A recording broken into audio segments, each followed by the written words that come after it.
afternoon, everyone. We're live broadcasting from Boston Public Schools bowling building in Dudley Square. I'm really happy to be here today. We're having a Google Hangout on air as part of our Spring into Google series. And spring it is. We're real happy here in Boston to have spring just around the corner for us. We're here today with a few Boston Public School teachers and Liz Holman, our host of the series. We're going to be talking about Google Sites today, and that's part of our series where we're discussing the benefits, the values of having Google Apps for Education as part of our district's domain, where we can really help infuse 21st century skills and digital literacy, not just for students, but also for our educators in the district. And we have so many good things going on in the district, and we want to share the work of two of our teachers today with other Boston Public Schools teachers. This is also being broadcast on Boston Public Schools Learning Management System, BPS Learns. Liz is going to talk more about that. And we also have a back channel where people can engage and ask questions, and I'll be monitoring the back channel.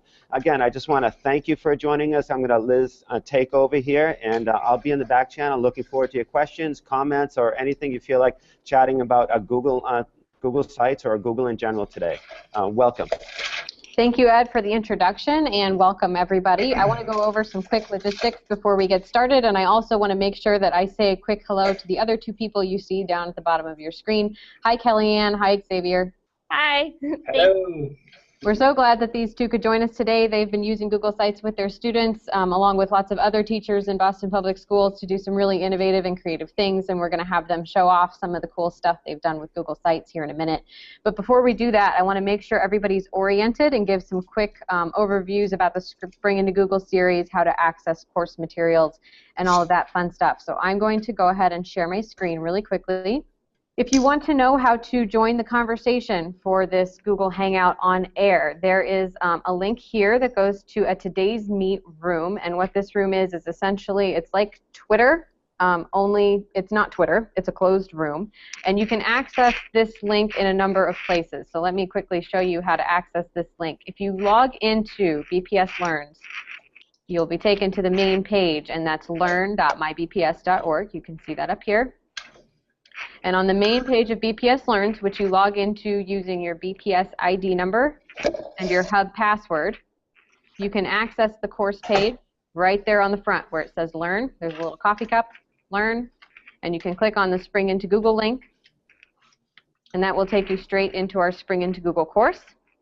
And if it doesn't take you straight into our Spring into Google course, you might need to enroll yourself, and there should be either a little pop-up link that comes up that says Enroll Me, or a link over on the right-hand side that says Enroll Me in this course. But you'll need to go ahead and enroll yourself in order to access some of the resources. Enrolling doesn't do anything particularly special. It just gives you access, and there's open enrollment for this. So go ahead and enroll yourself. And then if you scroll down to Week 3, Classroom Communication Using Google Sites, you can see the resources from multiple weeks here, but if you go into Week 3, you should be able to see our broadcast, which has already gotten started, so I'm not going to click on that. That would cause problems. But you can also go ahead and join the chat right underneath the video. You can say, click here to join the chat. So if you're watching the video from right here, right now, you can click here to join the chat. That will open up our little room here. And if you want to open it up in a new window, you just right-click or double-click on the bottom and open it in a new tab. That might be a better way to do it. And Ed is there. He's saying hello to everybody. And if you have any questions, this is the place to ask them. Go in there to ask any questions that you might have for us. The other things that you might want to access there, you can click to access the slides, and you can click underneath to complete the exit ticket for the workshop. So if you're completing this course for PDPs, then you'll want to make sure that you complete the exit ticket at the end of today, or if you're coming to the face-to-face workshop on Thursday, you can complete the exit ticket at the end of that workshop too. Before I keep going, I want to also note that there's a whole lot of resources here related to using Google Sites that you might want to go ahead and access to, either now while we're talking about Google Sites or after we're done. There's a book here that explains why, what, how to use Google Sites, and it includes a few screencasts and videos that explain how to set up a new site, how to embed media in your site, and a number of other things.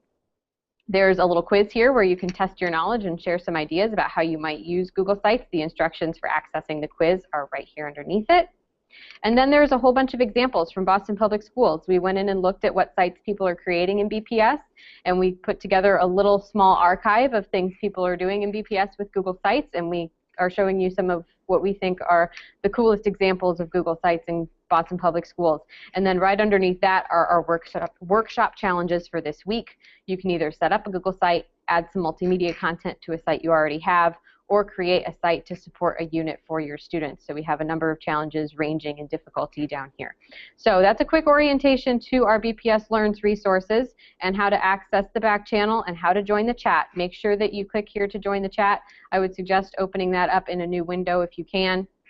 And Ed will be there to answer any questions that you have, and he'll be posting resources as we go as well. So now that we have those logistics covered, I'm going to come back over here.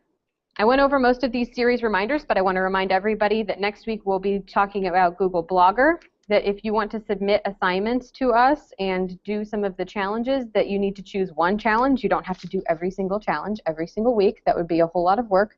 And that we will have a culminating assignment coming up. We'll talk about those more in the face-to-face workshops and next week in the Google Blogger workshop in case you're doing this for PDPs. If you are working on this for PDPs and you have any questions, you can always email Ed or I with any questions that you might have too. Yep, I'm going to let Ed chime in here really quickly. Just an invitation to people who may be watching and people who have attended the workshops. Just feel free, if a person wants to come and just drop in for a single session like tomorrow's Google Sites, or just get a little extra help on Google in general. Liz and I will be there. We welcome as many people as want to show up. We'd love to accommodate more and more people from BPS. So please bring a friend, invite a colleague. Thank you. Thanks, Ed. Yes, definitely. Tell your friends, tell your colleagues. The site will also, the BPS Learn site will also be open with those resources. So if your colleagues want to go in and just view the resources, they're welcome to do that too. Good. One thing I also want to note is that these are very flexible sessions. We don't need you to necessarily, we would like you to RSVP, but we don't necessarily need you to participate in every single one. So if you come to one, just do whatever you're interested in.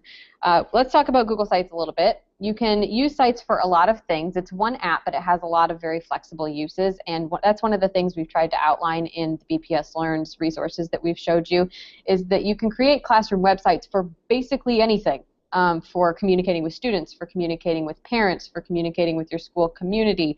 You can have students create websites. You can have students post their assignments to a page. You can have a collaborative course web page where all of your students are contributing to it, sort of like a wiki. So Google Sites is actually a very, very flexible tool, which makes it powerful, but can also make it a little bit overwhelming because there are so many different things you could do with it.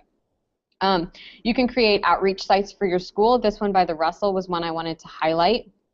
Let me show you what that looks like really quickly. This is also available in BPS Learns, but this school has made a site for family engagement, and they post different events that are happening at the school, things that are going on, how things went. They're posting reminders like that there's no school on Tuesday, March 17th, except there was school, so they might want to update that.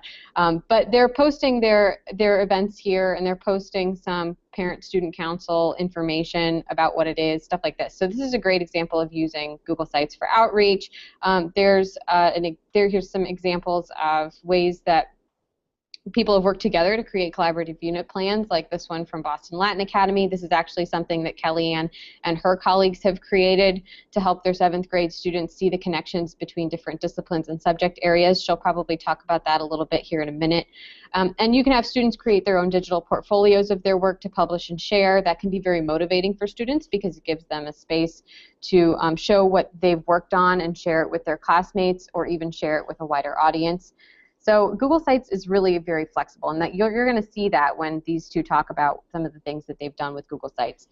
I want to talk too about how Google Sites fits in with the way we've framed the entire Google series by thinking about how these apps for education address not only students' functional technology skills, things like typing, saving and organizing files, understanding basically how computers work, but also moving them up as much as we can towards being strategic users of digital technologies and engaging them in literate practices that help them communicate with multiple people in multiple contexts, in multiple modes, using multiple media. So in Google Sites, one of the great things about it is that it allows you to engage students along this spectrum. You can help students understand how to save, organize, and upload files in Google Sites. You can help them understand how to access the web. You can have them put together web sources and archive them in Google Sites. But Google Sites also really allows you to dive a little bit deeper, have them create multiple modes in media and put whatever they create in a Google site, which is what some of Xavier's students have been doing. It gives them a space to think about responsible web citizenship. What are they going to put on their site? Who is their audience for their site? And how do they know whether or not they should post something for a specific audience? So Google Sites really can run the whole gamut from functional technology skills to strategic digital literacies, depending on the purposes you put it towards. And it might be that you just want students to basically practice a few functional technology skills, and you might use Google Sites to do that. Or it might be that you're ready to push it a step further and engage students in strategic digital literacies, and you can use Google Sites for that too. So Sites is kind of a cool tool because it creates websites online without you needing to download software or pay for a domain host, which is stuff that you had to do back in the day. You had to use some clunky software on your computer that you paid a lot of money for, and then you had to upload your whole website to a domain host who would then host it for you and store all of your files and put them out there on the World Wide Web. Google Sites does all of that for you. You would have to pay for a domain host if you wanted to control your URL, but it's not nearly as clunky as it has been in the past. And Sites is pretty intuitive. It sort of it gives you a text editor, and it allows you to do what you would normally do, say, in a Google Doc or in an email. Just edit your text right there in the website and then publish it, and it shows up the way that you made it in the website. So we'll show you how some of that stuff works, but one thing to know about Sites is that even though it can feel a little bit clunky at first, it actually is a lot easier of a way to create a website than what we've had in the past. And so we're coming a long way since when we used to be able to publish websites and we had to do a lot more in order to be able to do that. So I'm going to welcome, well, first, here's what we're doing today. We're going to talk about what Sites is and what it can do for you. I'm going to turn it over to Kellyanne and Xavier here in just 1 second, and then when we're done, I'm going to get you started with Google Sites and give you some time to ask questions if you have any. So with that, I'm going to say hello to Kellyanne and Xavier. We're going to start with Kellyanne. She's a 7th grade ELA teacher at Boston Latin Academy. She's a team leader. She's national board certified. She's been doing some really cool creative things with Google Sites. And I'm going to turn it over to her and let her show you some of the cool stuff that she has done with Google Sites. So Kellyanne, it's all yours. Hi, I just first want to thank Liz for just teaching me how to use screen share. So I'm hoping that I can use this to show you some of the cool stuff that the teachers that I work with in the 7th grade at Latin Academy have been doing together. So I'm hoping that it's working. All right, so this is actually a website that Adam Shopis, who's an awesome science teacher on our team, created to help us kind of model for students how to create websites and kind of for us to figure out how to use Google Sites as well. So last year we had students creating websites as part of our symposium, which is our interdisciplinary capstone project that we've been doing for several years now at Latin Academy. So we thought that actually websites was a great way for students to collaborate in groups by creating websites, because it's a lot of times when students are working in groups, organization becomes an issue. And we found that by using the websites, it was a good way for students to help to organize their work and to be able to access each other's different parts of the project, even when they weren't working physically together face to face. So this is the BLA Symposium website. We actually sent our students out a template that Ingrid Roach, who's an awesome technology teacher at our school, created, and I'll show you that in a second. The first thing that we had students do, though, is we had them fill out this, once they created their website after we sent them the template, we had them fill out this form so that we could access their websites, and we also made sure that they set their websites settings so that we were able to access them, so you can see that there. So then once they filled out the form, we had this cool list of all of their websites to look at. And this was helpful later because after the students created their websites, we actually shared this link with others, with the whole cluster, so that all of the students could actually visit each other's websites. So just to give you an example of what our template looks like. So on Google Sites, it's really cool that you don't have to build from scratch. You can actually build from a template. So these were all the little icons that you see here. So like data analysis, world building, avatar, multimedia, call to action.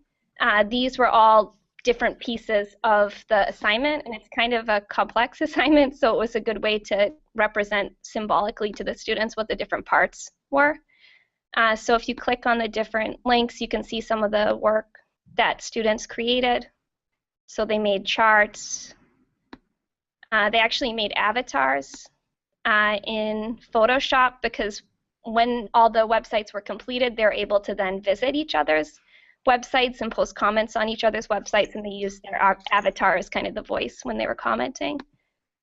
So here are some different pieces. We also had them visit each other's websites, and they had to write a story and then end the story in the climax. So they didn't have the ending of the story, the conclusion to the story, and they actually wrote conclusions for each other's stories. So it's pretty complex. I'm trying to think if there's anything else. In the award form. So then after we shared all the links to the websites with each other, or with all the students, we had them actually vote on whose website was the best, and we had a little award ceremony at the end of the year.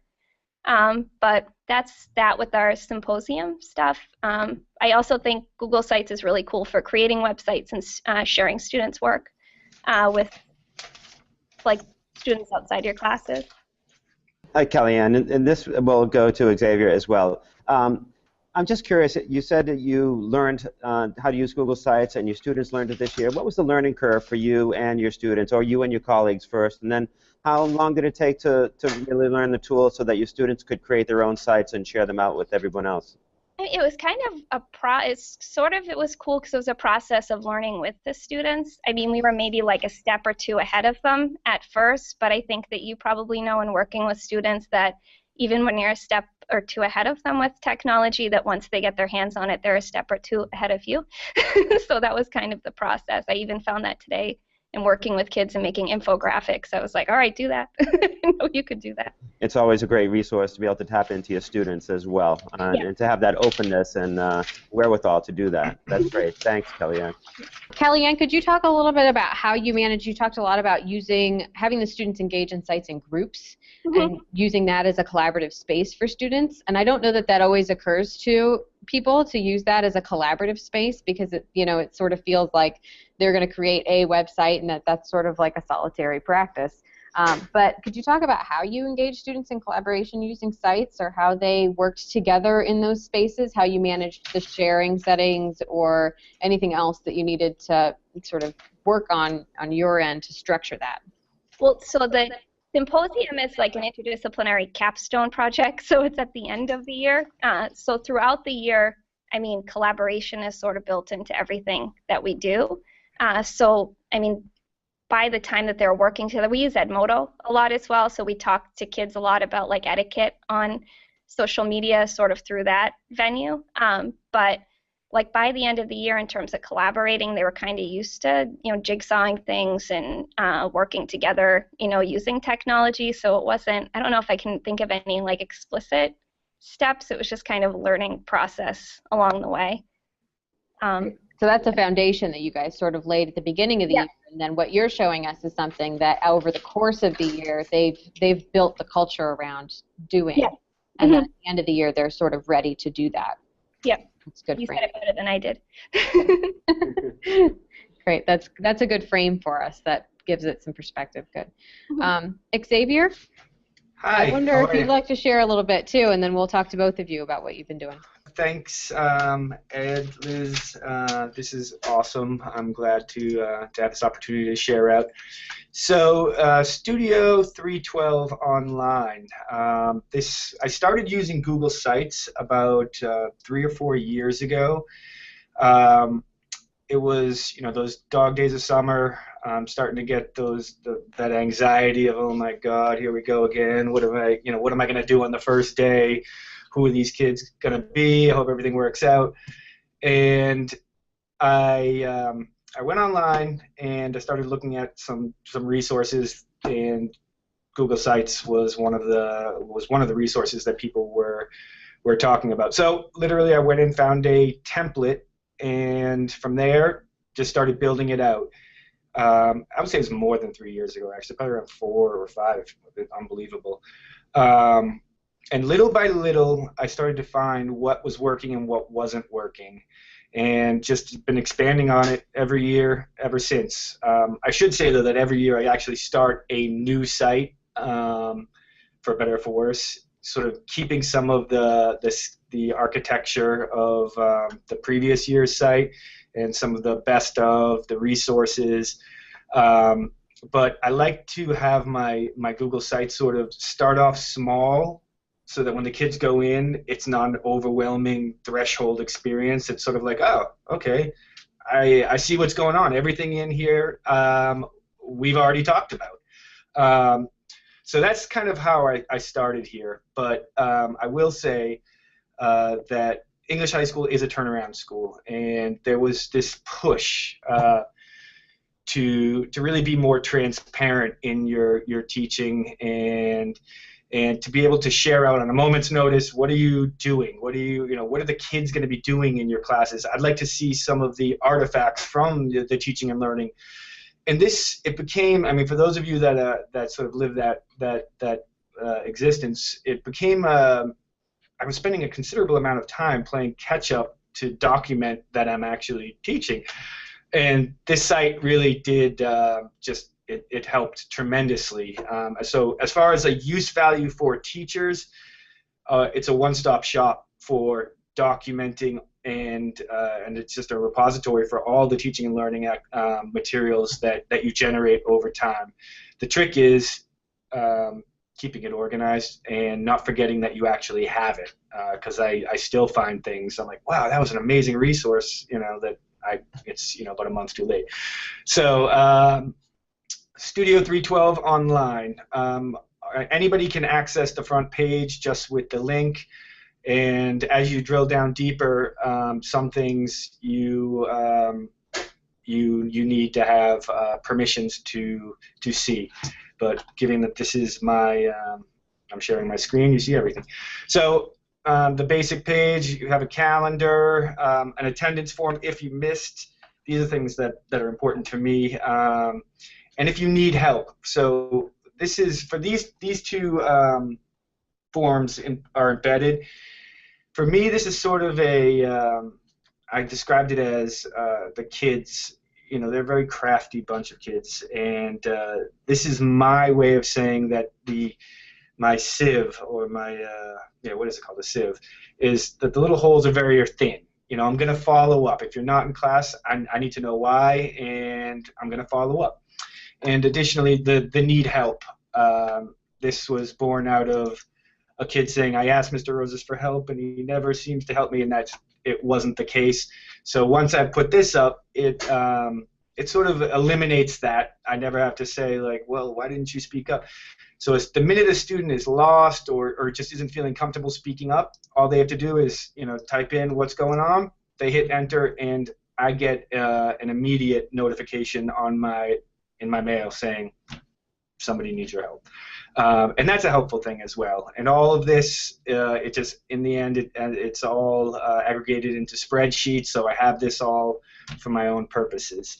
My team, essentially, I used to spend a lot more time on this page trying to sort of identify, trying to create, if you will, a community. And I think that ultimately was really one of the goals and the virtues that I tried to achieve here. Now I'm the only one, but we used to have pictures of all the different people that worked here, and it just becomes sort of a familiar site. And as you saw on the front page, I actually have the students, all of their pictures. So again, I'm not, there are obviously privacy issues that have to be observed, but each of these pictures it has a hyperlink to their online e-portfolios, and their e-portfolios are basically an online portfolio with all the work, all the learning that they've been doing throughout the year. Now, obviously, it's some kids take this much more seriously than others, but it is, at the end of the day, their midterm and their final. So let me just pop in and I'll check one out. This is pretty good. So this is her homepage about me, who she is, where she's from, her education, her goals, and her portfolio. Basically, all of her Photoshop work is in here, and little artist statements explaining when it was made and what was the objective. We also Liz took the extra step of actually uploading all the different elements that went into making her dreamscape. It's pretty neat. This is a funky picture. That is really cool. Yeah. Xavier, do any of your students choose to publish these sort of for the World Wide Web, or do they keep them all just saved with their classmates? Do you know if they eventually choose to use these as portfolios that they'll use for jobs or for Yes. applications and stuff? It's sort of like a practice run at being a young professional. You know, I'm always, all of my interns, I advise that they keep an online portfolio for their work, and we've looked at other artists, and so they recognize that this is something that you have to do if you're going to be a graphic designer or just work in the media industry. You have to be leaning forward. You can't just be sitting back, hey, interesting me and pursuing that. You have to get out there. So this is one of those steps towards, you know, I talked about this last week, becoming a creator as opposed to a consumer. And the simple, you know, the fact that even just having their faces up here, there is something powerful about seeing yourself on a website, clicking through and seeing your original content. Today, in fact, they asked, when are we going to take these live and show other people? And I didn't give them an answer. I said, you know, today I'm just going to be sharing this with teachers. And the reason is because there are kids that have their resumes up there and a lot of personal information. And when they are explaining in their artist statements, sometimes there are personal, you know, information that I don't think that they are, really aware that they probably should be mindful of what they share. They're comfortable, and I'm not as much. So I think moving down the road, by their senior year, I'm assuming I still have the same cohort of kids, I think we'll be able to take this and do something great with it. Yes. Does that answer the question? So for now, it's all, you have to have an @EnglishHS username to see any of the e-portfolios and some of the lessons and assignments. So this, for example, links to, I'll go back, where did I click? On the lessons, there are some of these lessons, they're just linking to Google Slides. Sort of handy. I don't use these when I'm actually doing, giving mini lessons per se, but they're super helpful to say, hey, let's look at this, call that up. It's there if you need it, because I'm much more into more of a hands-on. If you're really going to learn how to use this camera, I hate to say it, you're going to have to, get your little piggly wigglies on it and use it, and try not to break your fingers on a tripod. The Google Classroom is really neat, because this is one of the biggest complaints I had about this site was, it was easy to deliver some of the assignments and lessons, but having the kids actually link to the Google Drive and drop whatever project they've been working on in the correct folder, it seemed like it just wasn't intuitive. You had to go, it was just all over the place. The Google Classroom, on the other hand, it's really pared down. I mean, essentially that's The only thing we use it for at this point, and I'm sure Liz would gladly, school me on how to use this properly, is for disseminating some assignments and tracking assignments coming in. So, right here it says one of the problems I have with is that in classrooms you can't have any other like co-teachers or anything. There's only one teacher and the rest of the class. However, I have a number of adults that work with me and the kids, and it appears as if they're not handing in their homework on time. So late. This is another little thing. So as kids hand in their work for me, if they hand it in on time and they do not unsubmit it and resubmit it again, it just says done, and there it is. There's their work. If for whatever reason they've submitted it and they wanted to make some changes, there's a submission history that you can track, but ultimately it'll say that it's late. And we went over Classroom a little bit last week. You did, okay. Yeah, we did. But one of the things I wanted to note is that it does very different things for you than your site does.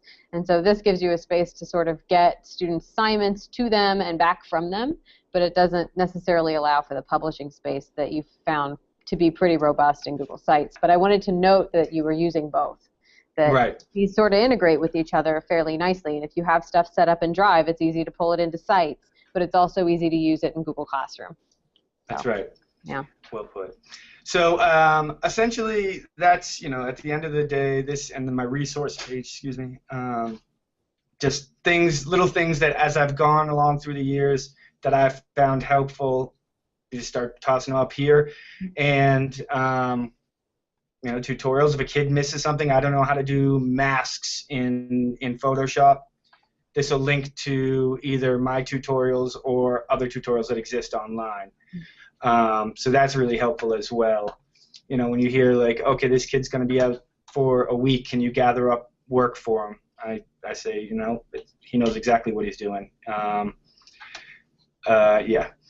So let me think. What else is? Oh yeah, and also at the end of the day, there's the exit surveys. This actually, I give the kids time to really think about this, not just click through it with the autofill. Do you think this lesson was well prepared and delivered? How did you participate? Did you help any of your peers today? Is there anything we can do to help improve the learning? And then lastly, how do you feel? And this is kind of neat because I have 3-4 years of data tracking how these kids are feeling, and they actually on a month-by-month basis they sort of mirror one year after the other. Yeah. So what else is there? Hey, Xavier, can I ask you a question? Certainly. It seems like you're really integrating a lot of the Google apps into your websites here, into your Google Sites, and you're embedding forms, for example, for student attendance and holding them accountable for certain things and sort of providing a wraparound service. If you're out, then let's find out why. In that exit survey you had at the end of the class, but also you seem to be providing all sorts of resources too through your presentations and your resources that kids have access to well after school time. How are those things sort of serving to sort of provide that Google experience and helping you create community in your class and having kids stay connected even if they're not there every day or if they're just catching up on work or something? Well, I think it really is and I'm very cautious to throw around the word culture, but this is really what I'm trying to create is that culture of connectedness. So right when they come in, the first thing that they're doing is going to a couple different ways to access. They go to their Digo page, and I've embedded that right here. So I'm not sure if we've talked about Digo at all, but so automatically they're going to this site. This is their home base, and they're about to contribute to this thing. It's not like I'm giving you homework and you are going to consume it and you are going to hand it in to me and that relationship is done. No, this is you're going to, Michael, for example, finds a great article about how Google is doing some analytics with their Android operating system, and it gives other kids an opportunity to read and chime in. Now, these aren't particularly pithy comments, but if a kid posts something that is, that does interest other kids in the class, boom, it sort of unleashes this collaborative community of learners. And I think they're getting that now. At first, it was sort of like compliance. All right, come in, sign in. Do you go for, find an article, 10 minutes to write, finish my homework, do what the teacher says. But now it's kind of, that has changed. They get it, that there is, between the DIGO, their online portfolios, the classroom, and the ability to leave comments for each other on their work. They're starting to see this as a whole experience. The Google Sites, my class, all of it. It's not just, all right, we're going online for that piece, and all these things are sort of are disconnected. They're actually they're what make the whole experience and an awareness of each other and the learning. Kellyanne, I'm wondering if you can speak to this too, because I know that you guys have worked hard to create a culture similar to what Xavier is talking about, and you're working with a much younger population. You guys have 7th graders, so how do you do that with students who are maybe a little younger, for whom this might be a little bit more new? How do you create that culture, and do you find that it takes a little bit of time for that to develop, like Xavier said? Yeah, well, we teach 7th graders, so that's the first year. Our school goes from 7th through 12th, so they're basically nervous wrecks when we get them in September. And one thing that we actually have found cool about using like Edmodo and using things like Google Sites is that for some students who are kind of more timid to talk to us and ask us questions, or to even ask questions to their peers and get to know their peers, I feel like it's another access point for kids to interact socially with one another, and also to learn how to act appropriately online as well. So Kathy O'Flaherty and I, she is the other 7th grade team leader for the other cluster. We've also found that the Google Sites is a really good way, like when we did that with the symposium and shared the links with all the other students' websites, it was a really great way for our students who are in our cluster to kind of get to know and meet the kids in Kathy's cluster in a way that was like appropriate and academic and fun and creative. So they actually got to vote on our kids' websites, and our kids got to vote on their website. So it was just like another great way to kind of solve like a logistical problem of like even like the kids in my cluster not really being able to know the kids that are in Kathy's cluster. It was another way of getting to know each other, because in 8th grade they're going to be all mixed up together as well. So we enjoy it. You all have shared some really cool stuff. I'm curious, what sorts of media you find most important to embed in the Google Sites that you make, or if you have any trouble with that. So one of the things I noticed actually when I was looking at both of your sites, Xavier, you've embedded lots of Google Forms into your sites, and I saw a Google Calendar too. Kellyanne, I know that you've shown your students how to embed images and videos and stuff like that. Do you find that that's a hang-up? Do you find that that's difficult, or do you find that Google Sites makes that pretty easy? In our case, 12 and 13-year-olds could figure it out. There you go. I mean, I didn't really, honestly, like when Adam made the website for us, we were just really kind of learning how to like add assignments to it and stuff. But our students do the Adobe Youth Voices program as well. So a lot of like the posters that they created for the avatar, and some of them did like stop motion animation films, and they were able to upload it and figure it out and teach each other how to do it. And I'm sure I knew at some point how to do that as well, but it's pretty easy. I'd say it's everything is super easy, and this is obviously I'm a technology teacher, so that you take that with a grain of salt. But you have to believe me when I say it is easy, and really just like like Photoshop or any application, there is a learning curve involved, and if you just don't get too frustrated and you're just like I said, it was the dog days of summer when I first started this thing, and it was like, oh, what am I doing? Am I wasting? What should I be planning? I'm just so glad that I took that leap, and it was like, okay, this is something new. And obviously, once the school year starts, it's you're just trying to keep your head above water. At least I am. I'm not sure. Maybe you guys got it all figured out. But I'm just trying to keep my head above water, and any tool that can help me do that, I will take advantage of. And I think one of the fears with the site is, is this just another add-on? Is this something that I'm going to be spending, at the end of the day, after I've done my correcting now, I've got my laptop in my, lap and I'm watching TV doing a website? Not what I want to do. It's not like that at all. It really does start to, if you embrace the site as as sort of a one-stop shop for all your teaching and learning materials, it just makes your life so much easier. I'm no longer really, keeping these intricate color binders and folders, and I still have all those things. Don't get me wrong, but now I have everything online, and I can share things with people and make small tweaks. Whiteout doesn't exist anymore in my room, so that's awesome. I think things can get, as complicated as you want them to be. At one point, we were using. If we want, I'll try to. Now it's not going to work. I had these interactive rubrics. So if a kid was doing a presentation, immediately they could go sign on to their e-portfolio, and under there'd be a student tracker link. And as I'm typing in a Google Doc, it's parsing out all this information. It's going through some mail merges and creating these graphs literally in real time, and that was super.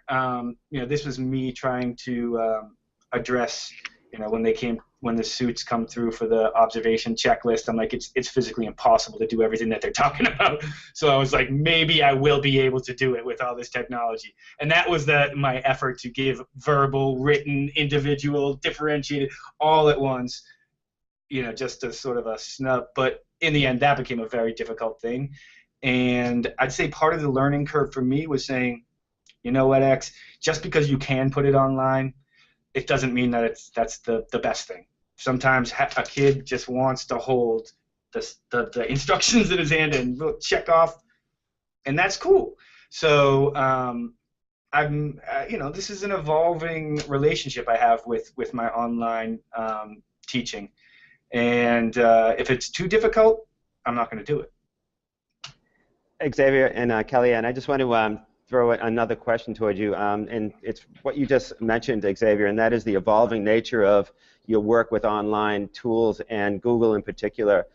You both talked about the flexibility of using Google Sites for different purposes, e-portfolios, group projects, embedding calendars, monitoring attendance. What's next for your work with Google Sites, and how does this help? Xavier, you mentioned building culture and community in the classroom.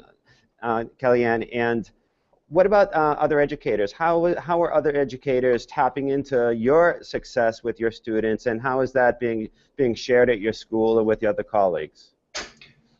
Kellyanne, I'll just start off. I just want to say, first of all, I'm so glad that we've all gone Google. Finally, I know people were dragging their feet, like, this is going to be clunky. It's going to be a wreck. I'm just so glad finally that we've made that first step, because I honestly am working with the science departments. I'm like, when they wanted to get more into the 21st century science fairs and things like that, I'm like, the best way to do this is start to, instead of having those little trifolds with kids cutting out stuff and gluing it on, why don't we try a site? This will be an interactive thing, videos. And I would say that the email issue, just not having a Google site that was dedicated to to teaching and learning was the biggest obstacle there. But once we overcame that, it was just a hop, skip, and a jump. And teachers are starting to get it little by little. They're using the Google Drive. I'm a lead teacher as well, so I'm gathering, constantly gathering data and benchmark assessments and curriculum lesson plans from all the different teachers. And it used to be that I'd run around going from classroom to classroom, like, hey, do you have that yet? I really need this by Tuesday. And now there's the Google Drive. It's open. Everybody in my team sees who's dropping their stuff in, who's checking it up. So from that standpoint, it's just been awesome. I don't have to chase people around anymore. Increased transparency, and yeah, no, it's a great thing. Yeah, I would just reiterate what Xavier was saying, is that I just think that if we, as educators, if we just like start small, particularly in like working with teachers on teacher teams, it's like, we use Google Docs for our team meeting notes, and then it's like, all right, I'm going to insert a table in the notes to do this, and like, oh, how do you do that? And and then start using Google Forms, and then I'll send my kids out a Google form, and then I'll share the results with my team, and then it's like, oh, cool, like, can you show me how you do that? And we're looking at that and kind of using that data from the Google Forms to inform our professional practice goals, our student learning goals, and it's like, oh, well, what else can we get online? Like the symposium, like 3 or 4 years ago, we started to grade it online together. So we did it through, like, we had a shared Google sheet, or like Google sheet, and we had all the rubrics up there. Now it's like more elaborate, but at first it was just one big sheet, and we would actually assess the kids in real time together. And Kathy's team in particular, they would assess it in real time together, and they also had a little like notes column, so they would like take notes on, and comment to each other and have chat out while they were grading. So I just think that, like, even like what Xavier was saying about the website, like maybe you don't have like tons of stuff to put up there in August or September when you're getting it together. It's like it's the great thing about things that are online is that it's a work in progress. So it's like you just put something simple up and then build from there. And I think students appreciate it more too when they see that you're building and you're evolving and you're growing with them. I really want to emphasize what Kellyanne just said, because I think sometimes it can feel really intimidating to walk into a classroom and be working with technology and feel like maybe you don't know well enough how to engage students with some of these tools. And Kellyanne said it a little bit ago. Before you know it, they'll be teaching you 1,000 things. And so it's okay if you go in and you don't have everything built out and your website's fairly bare bones, because as the year goes on, as you assign new things, as students create cool things that you can post in your classroom website, you're going to have content, and they're going to teach you how to post content, and they're going to show you new things that you're going to be able to use to build it out. And so if you do start small with one little step with a team of colleagues and you try something new, then eventually somebody's going to discover something and show your team how to do that new thing, and it'll build. And so I do want to point out too that Kellyanne and Xavier both said today that these were, lengthy processes, that this has been 4 or 5 years of creating a Google site, that Xavier's been doing this, and this has been, many years of the symposium project now that Kellyanne and her colleagues have been doing. And so this stuff takes time, but it is easy. They are right. Getting a lot of this content into Google Sites is fairly intuitive. And really quickly before we get going, I'm going to give Ed a chance. Do you have any more questions for us? You do? Okay. I'm going to give him a chance to jump in, and while he's doing that, I'm going to share my screen and show you a few resources that you can use to set up a Google site. We don't have time for me to walk through it today. But we will be doing a face-to-face workshop, and I can potentially post some more resources to help you get started on some of this stuff in BPS Learns in the coming week. I hope you can see my screen. I'm just sharing a screen, and I just want to draw attention to and thank Kellyanne and her colleague Kathy O'Flaherty for sharing an article that they wrote for a blog, and it really touches on the things that we were just talking about taking risks and learning together, and what it means to sort of be a 21st century educator, sharing with colleagues. And that blog is posted on our OIIT DLT website at bostonpublicschoolstechnology.org.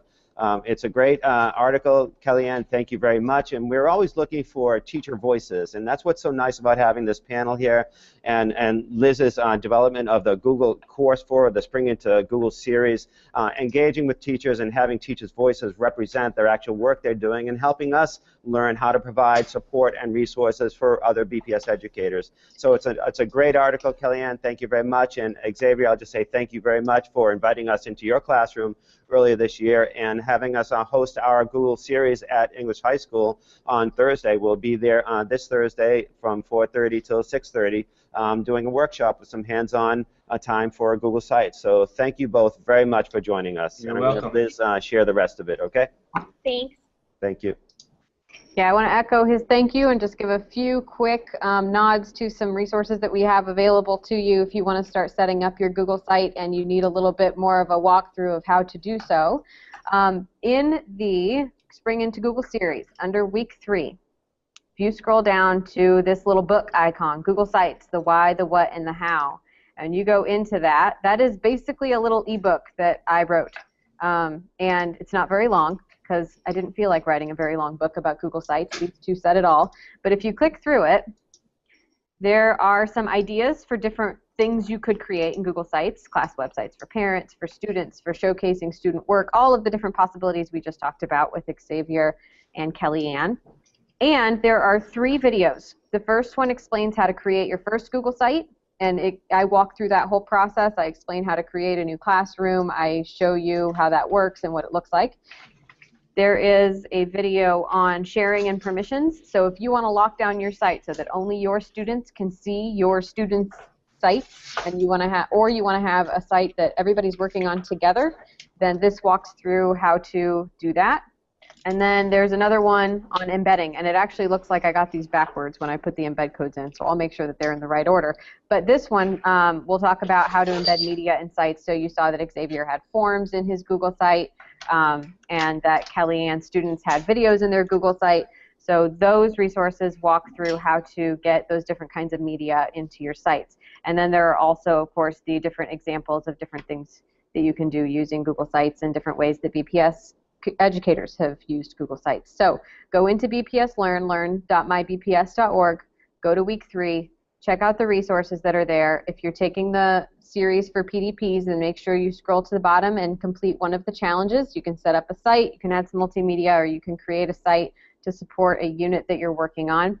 And if you have joined us today for the entire webinar, or you have watched the recording, you can do that too. Then make sure you click to complete the exit ticket and fill out the form to let us know what you learned today and what your next steps are with Google Sites. If you're coming to the face-to-face workshop, you can do that there. So I want to say thank you to Kellyanne and Xavier. We are so glad that you welcomed us into your classrooms and showed us all of the cool things that you've done with Google Sites. I'm sure that everybody who was watching appreciates it as well. We have some more stuff on Google coming up. Week 3 workshop on Thursday, as Ed mentioned, and then next week we're going to be working with Blogger. If any of you are using Blogger in your classroom, by the way, we would really, really like some teacher panelists. We're having some trouble finding people who are using Blogger in their classrooms. I know that you're out there. I know you're out there. So if you're watching, or if you happen to see this video, or Xavier and Kellyanne, if you know of some people who are using Blogger, could you please let us know? Email us, Ed or I, egonstadine at Boston Public Schools, or ehoman at Boston Public Schools, and we will check in with you next week to talk about Blogger. Thanks, guys. Thank you, guys. Bye-bye, everybody. Have a great afternoon. Bye-bye. Take care now. Bye. Thank Bye. you.